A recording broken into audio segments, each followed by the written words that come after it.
Olá, tudo bem com você? Seja bem-vindo ao canal Meu Momento com Deus. Nessa ocasião, nós teremos o nosso estudo guiado. Estamos encerrando mais uma semana de estudo, uma semana que foi maravilhosa, uma semana que foi inspiradora, cheio da presença de Deus, cheio da luz do Senhor. Se você, por alguma circunstância, não teve a bendita oportunidade de ter o seu estudo guiado todos os dias, os vídeos vão ficar aí à disposição para sempre, se assim for a vontade de Deus, para que você possa consultar, rever, reassistir quantas vezes preciso for. Hoje nós vamos fazer um apanhado geral, um resumão da lição do estudo guiado. Vamos abordar de forma resumida cada dia e nós faremos o desfecho final com o estudo de hoje, de sexta-feira, que é o estudo adicional, onde a gente tem ali uma citação, um complemento a respeito do tema geral da semana, uma forma de agregar ainda mais, tá certo? Pois muito bem, você que está aqui junto comigo, eu quero convidar você a fechar seus olhos para nós orarmos e logo em seguida a gente dá uma pincelada no estudo guiado da semana, tá bom? Vamos orar então? Senhor Deus que estás nos céus, muito obrigado, Pai, por mais uma oportunidade que o Senhor nos concede de meditar na Tua palavra, ela que é um instrumento aqui na terra para a salvação de nossas vidas. É por meio dessa palavra que nós conseguimos nos relacionar contigo, pois é por meio delas que nós ouvimos a Tua voz falar aos nossos corações. E nessa ocasião, nós queremos que não seja diferente. Fala aos nossos corações, Pai. Fala com autoridade, fala com amor, fala com poder, para que nós possamos viver os Teus sonhos, viver aquilo que o Senhor quer que vivamos. Perdoa os nossos fracassos, perdoa as vezes que nós perdemos a oportunidade de Te honrar, perdoa os nossos pecados, Pai. Fica conosco, dá-nos a Tua paz, dá-nos o Teu Santo Espírito. Nós Te pedimos isso no nome santo e poderoso de Jesus Cristo. Amém. Pois muito bem, essa semana nós tivemos o tema Ensinando Discípulos, parte 2. Na semana passada nós vimos a parte 1 e essa semana estamos vendo a parte 2. Logo ali no sábado, nós tivemos o verso para memorizar, que está no capítulo 10 de Marcos, verso 45, que diz assim, Pois o próprio Filho do Homem não veio para ser servido, mas para servir e dar a sua vida em resgate por muitos.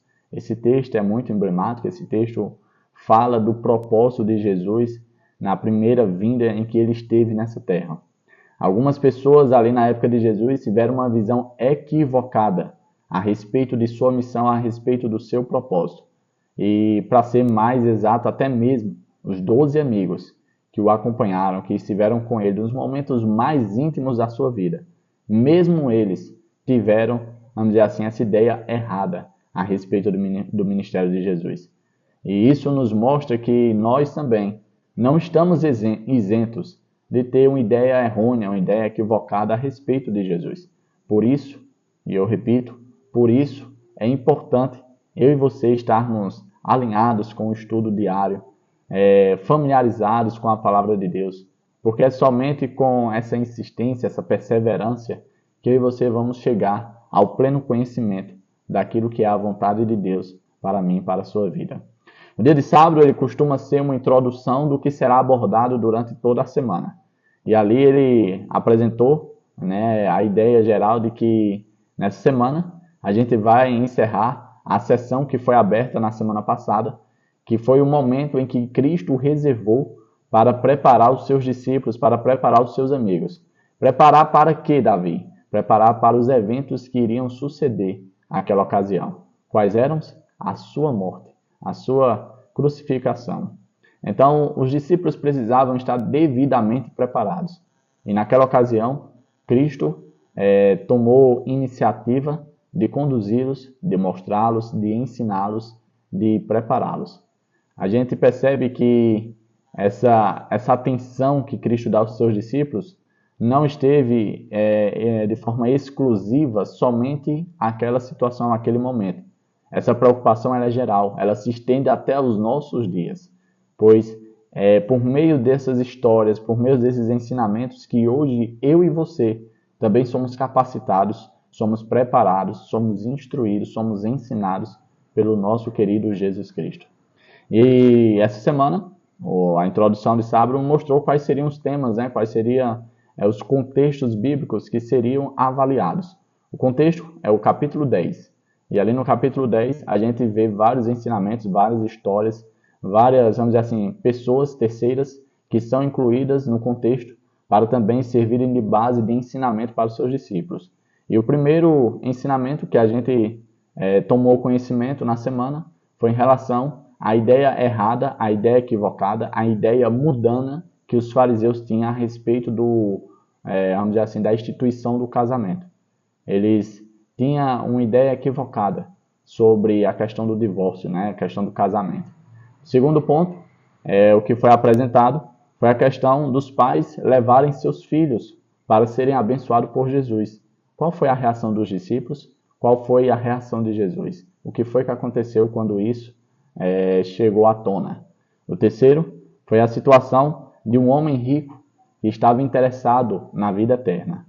Será que ele tomou rumo na sua vida? Será que ele foi direcionado para a vida eterna? O que foi que aconteceu? Nós vamos já descobrir.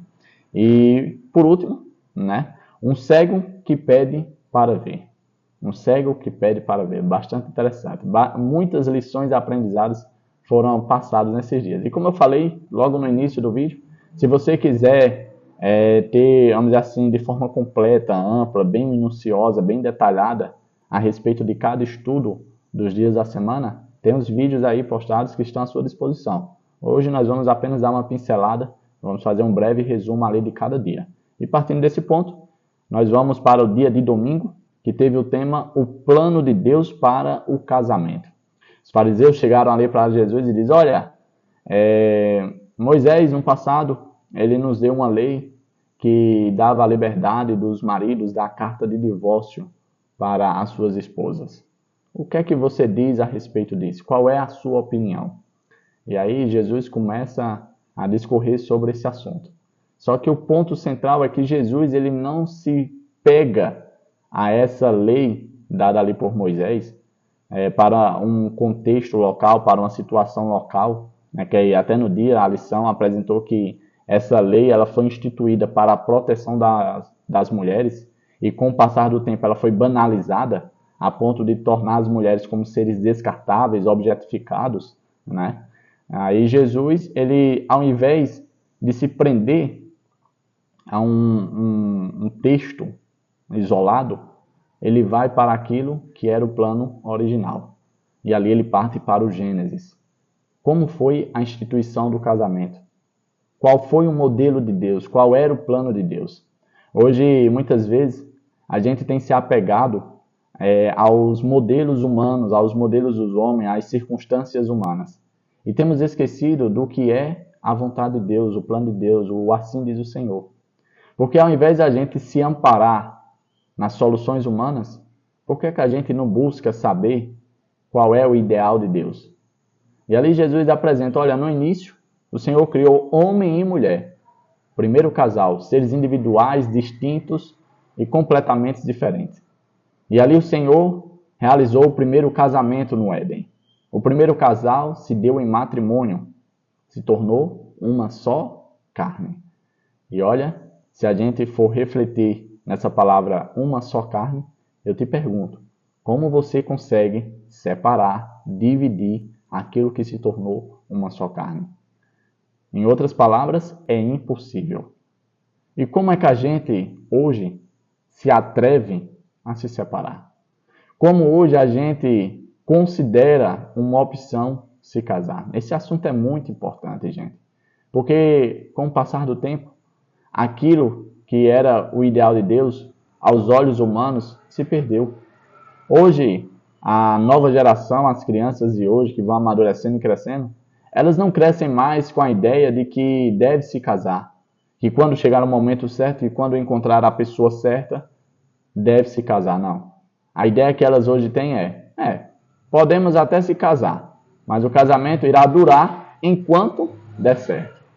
Tá vendo? Tá vendo o quanto Satanás tem se utilizado dessas situações adversas para manchar uma instituição tão sagrada que foi criada antes da entrada do pecado? Felizmente, o casamento hoje tem sido bastante atacado. Que eu e você possamos ser perseverantes. Que eu e você possamos ser guiados por Deus. E que, acima de tudo, nós possamos seguir o assim diz o Senhor, para manter e restaurar a cada dia a instituição sagrada, que é o casamento.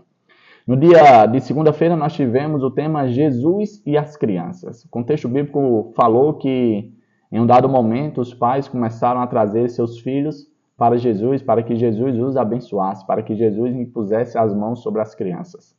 Infelizmente, essa ideia não foi bem aceita pelos discípulos. Os discípulos começaram a repreender os pais, dizendo: olha, não atrapalhe o ministério do nosso mestre. Não traga crianças. Vocês estão atrapalhando, vocês estão causando infortúnio, vocês estão, vamos dizer assim, sendo uma pedra de tropeço. A Bíblia diz que quando Jesus ouviu aquilo, viu aquela situação, viu a forma como os discípulos estavam tratando os pais e as crianças, a Bíblia diz que Jesus ficou indignado. Essa palavra é muito forte. Jesus não se indignou com os pais trazendo, Jesus se indignou com os discípulos barrando o acesso das crianças até ele. Sabe, por vezes, até mesmo nos dias de hoje, nós temos feito exatamente o que os discípulos fizeram. Por vezes, nós dizemos: olha, os filhos devem ir para a igreja, mas nós não damos o espaço devido para eles na igreja. Queremos que eles permaneçam no caminho de Deus, mas não deixamos eles se desenvolverem no caminho de Deus. Percebe o quão perigoso é? Por isso que a taxa de evasão de crianças e jovens, adolescentes da igreja é tão alta. Porque a igreja não tem se tornado um ambiente saudável, um ambiente legal, um ambiente satisfatório para essa faixa etária, para esse, vamos dizer assim, essa realidade de pessoas. E quem tem sido o maior, vamos dizer assim, os mais envolvidos para atrapalhar isso, normalmente estão sendo eu e você. Nós precisamos aprender com os modos operantes de Jesus. Como foi que ele lidou? A Bíblia diz que Jesus permitiu a presença das crianças. E ele foi mais além. Ele disse: olha, não as impeçais. Deixe que elas venham até mim, pois é delas o reino de Deus.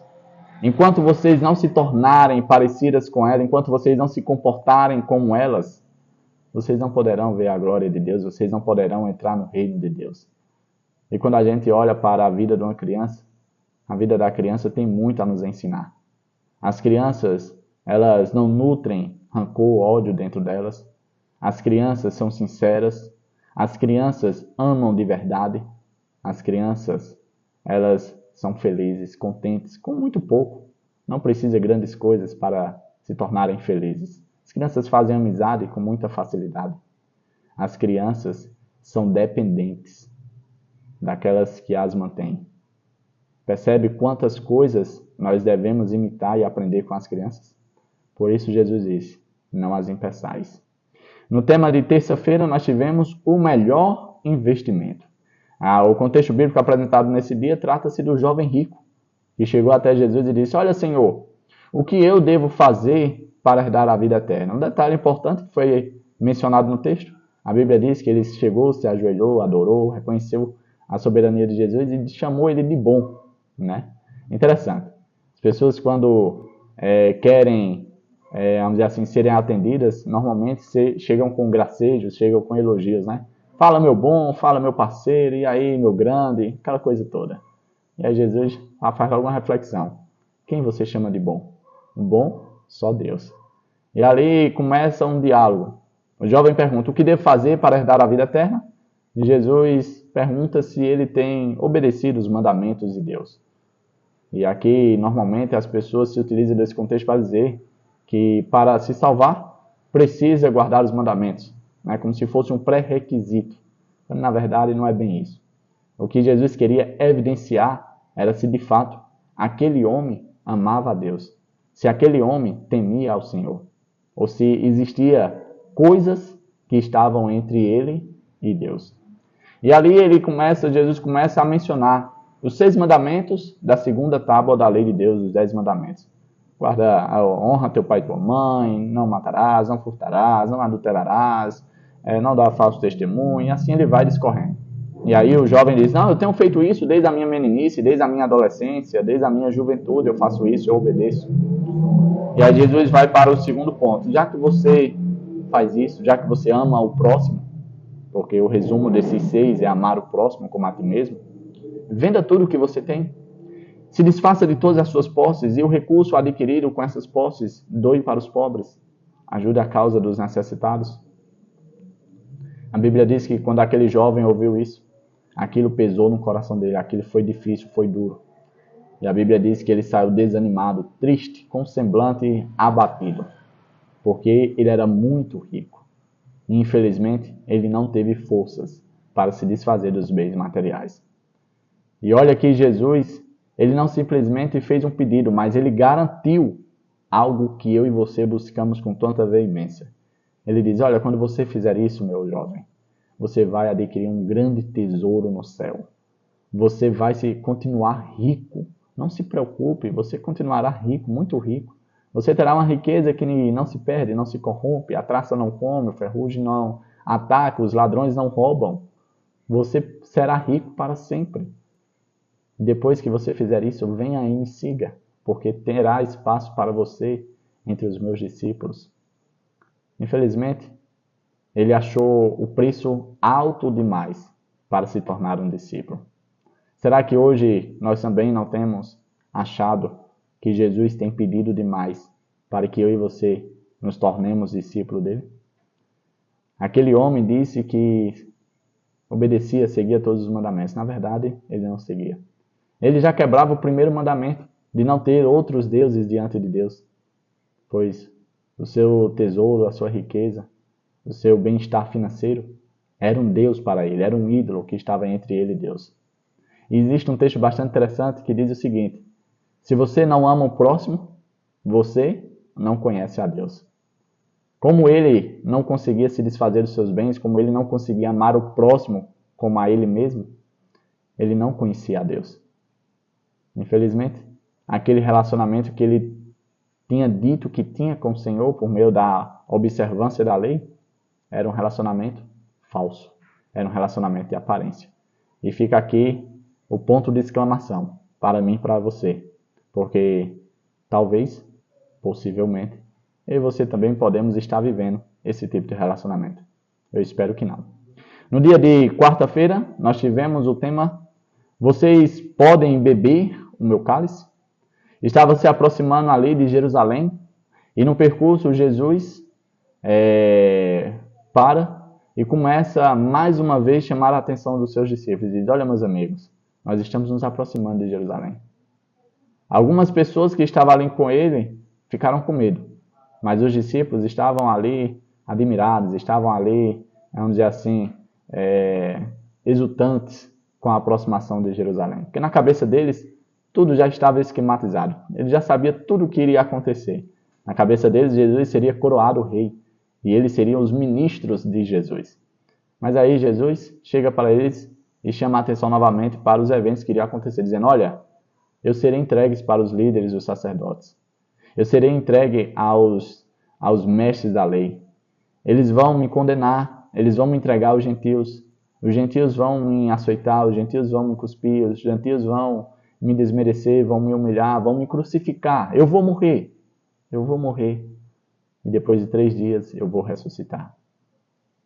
Eles estavam tão com os ouvidos fechados a esses ensinamentos, a esse momento de, vamos dizer assim, importante no ministério de Jesus, que eles ignoraram. E uma forma de mostrar que eles ignoraram esse alerta de Jesus é que logo em seguida, Tiago e João chegam para Jesus e dizem, Senhor, nós temos um pedido para te fazer, e o Senhor vai ter que fazer. O Senhor vai ter que obedecer. E Jesus pergunta, tá, o que é que vocês precisam? Qual é o pedido de vocês? E ali Tiago e João falam, olha, quando chegar o momento da tua glória, quando chegar o momento do teu reino, permita que um de nós sente à tua direita e o outro à esquerda. Jesus vira para eles, eu imagino o olhar carinhoso de Jesus e misericordioso. Jesus vira para eles e diz, vocês não têm noção do que vocês estão pedindo. Vocês não sabem o que estão pedindo. Vocês podem beber do cálice a qual eu estou bebendo? Vocês podem ser batizados com o batismo a qual eu estou sendo batizado? A resposta deles foram: sim, nós podemos, nós queremos. Eles não sabiam do que se tratava o cálice que Jesus estava bebendo, nem o batismo a qual Jesus se referia. De maneira leviana, pois eles não tinham se preparado devidamente, eles tinham ignorado todos os alertas de Jesus. E por conta disso, por conta dessa ausência de atenção, de informação útil, eles não estavam devidamente entendendo o que Jesus estava falando. E a lição explicou. O cálice de Jesus se referia ao sacrifício dele, ao negar a si mesmo, ao se tornar servo de todos, para o resgate de muitos. O batismo se referia à morte de Jesus. Jesus ali profere uma profecia para os dois e diz: olha, vocês irão beber o meu cálice. Vocês irão ser batizados com o meu batismo. E a história afirma e relata que isso aconteceu na vida daqueles dois homens. Tiago foi o primeiro mártir. Foi o primeiro entre os discípulos a perder a vida em prol e por causa do Evangelho. João também teria esse fim, se não tivesse sido preservado para Deus para uma missão mais importante e elevada, que era escrever o livro de Apocalipse ali na ilha de Patmos. Mas também não foi algo, vamos dizer assim, maravilhoso se fazer. João, ele foi isolado de todos e de tudo, em uma ilha que era destinada como prisão dos piores, vamos dizer assim, dos piores homens da face da terra. Aqueles homens ficaram, vamos dizer assim, estarrecidos. Quando os outros 10 ficaram sabendo do que Tiago e João estavam planejando ali com Jesus, cochichando, pedindo, os outros 10 discípulos ficaram indignados, ficaram chateados, irados. Sabe por quê? Porque na cabeça deles, eles agora seriam inferiores a Tiago e João, porque Tiago e João já tinham garantido a cadeira da direita e a cadeira da esquerda. E ali Jesus, de maneira bem pedagógica, e eu admiro os métodos de Jesus, porque ele poderia esbravejar, poderia gritar, poderia fazer várias coisas, mas não. Ele se utiliza de parábolas para ensinar os seus discípulos. E esses ensinamentos se estendem para mim e para você hoje. Ali, Jesus faz uma pequena analogia dizendo: olha, os governantes da terra, eles têm poder sobre os seus governos, sobre as suas cidades. E normalmente nesses governos existem as pessoas importantes. Ali Jesus estava se referindo a João e Tiago. Essas pessoas importantes exercem influência sobre os governantes. Na terra funciona dessa forma. Mas no reino de Deus, no meu reino, na minha glória, não é assim. Aqueles que quiserem posições elevadas deverão ser servos. Jesus estava se referindo aos 10 que queriam e almejavam a posição teórica que o Tiago e o João tinham alcançado. E aqueles que quiserem ser os primeiros, se referindo agora a João e Tiago, deverão ser escravos de todos. Pois todo aquele que se humilhar, todo aquele que se rebaixar, todo aquele que for servo, todo aquele que atender à necessidade do próximo, esse sim será glorificado no meu reino, esse sim será exaltado no meu reino. Pois aquele que quer ser o primeiro irá se tornar o último, e o último será o primeiro. E aqui a gente vê o quão diferente, o quão invertido é o reino de Deus em comparação ao reino desse mundo. No dia de quinta-feira, nós tivemos o tema: o que você quer que eu lhe faça? A Bíblia fala que Jesus chegou a Jericó. E como você sabe, por onde Jesus passava, uma multidão cercava. Quando ele estava saindo de Jericó, um homem chamado Bartimeu, filho de Timeu, escuta falar que ali está passando Jesus de Nazaré. E ali ele rompe a sua voz, clama em alta altura e diz a seguinte frase: Jesus, filho de Davi, tem misericórdia de mim. Perceba que ele não diz Jesus de Nazaré, como tinha sido anunciado. Não, ele diz Jesus, filho de Davi, tem misericórdia de mim. O que está por trás dessa afirmação? O que significa chamar Jesus de filho de Davi? Sabe o que significa?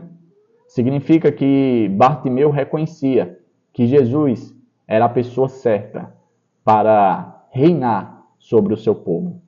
Significa que Bartimeu reconhecia Jesus como a pessoa que tinha autoridade no céu e na terra para fazer sinais e prodígios e maravilhas. Enquanto as pessoas queriam que Bartimeu ficasse em silêncio, para que não fosse divulgado, para que não fosse propagado, para que não gerasse nenhum problema para Jesus, Bartimeu continua enaltecendo e glorificando o nome de Deus, dizendo: Jesus, filho de Davi, tem compaixão de mim. Até que um dado momento, Jesus para e manda chamar Bartimeu.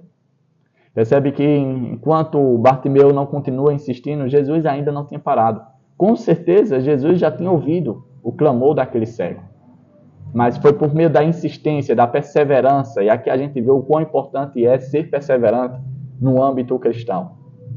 Foi pela perseverança de Bartimeu, clamando em alto e bom tom: Jesus, filho de Davi, tem compaixão de mim, tem misericórdia de mim. Que Jesus para fazer a pergunta que tanto eu e você almejamos. Jesus manda chamar ele, e algo muito interessante acontece. A Bíblia diz que Bartimeu pega a sua capa e joga de lado, dá um salto e vai até a direção de Jesus. Existe algo muito interessante nessa ação de tirar a capa e jogar de lado. A capa, para a realidade que ele vivia, era um instrumento de proteção, era um instrumento de segurança, era um instrumento que lhe aquecia, que lhe protegia dos perigos reais do dia a dia. Quando ele se desfaz, quando ele joga de lado, quando ele despreza, o que na verdade ele está querendo dizer é o seguinte: eu não preciso mais de você. Eu não tenho mais necessidade de você, porque agora eu estou indo ao encontro da pessoa em que eu vou depender pelo resto da minha vida. Agora eu estou indo à presença de Jesus. E aqui a gente vê o quão importante é que eu e você tenhamos esse momento, esse estudo guiado todos os dias. Porque toda vez que nós fazemos isso, nós declaramos na presença de Deus a quem de fato nós dependemos a nossa vida. Simão vai até a presença de Jesus e Jesus faz a pergunta maravilhosa: o que quer que eu te faça? Simão responde: Senhor, que eu veja. Eu quero enxergar, eu quero ver. Jesus diz: vá, a tua fé te curou. A Bíblia diz que Simão não foi. A fé curou, Simão enxergou. Mas aquele dia em diante, Bartimeu passou a seguir Jesus por onde quer que ele fosse. E é exatamente isso que eu e você devemos aprender com Bartimeu. Nós devemos seguir Jesus em todos os caminhos. Porque enquanto nós nos mantivermos no caminho com Jesus, nós não apenas teremos nossos problemas resolvidos, mas nós teremos aquilo que tanto precisamos, que é a presença de Deus. E aí, nós chegamos na sexta-feira, que é o nosso estudo adicional. Aqui eu separei um texto bastante interessante que diz assim, ó: para os que, como o jovem rico, têm altas posições e grandes riquezas, talvez pareça o sacrifício grande demais abandonar tudo a fim de seguir a Cristo.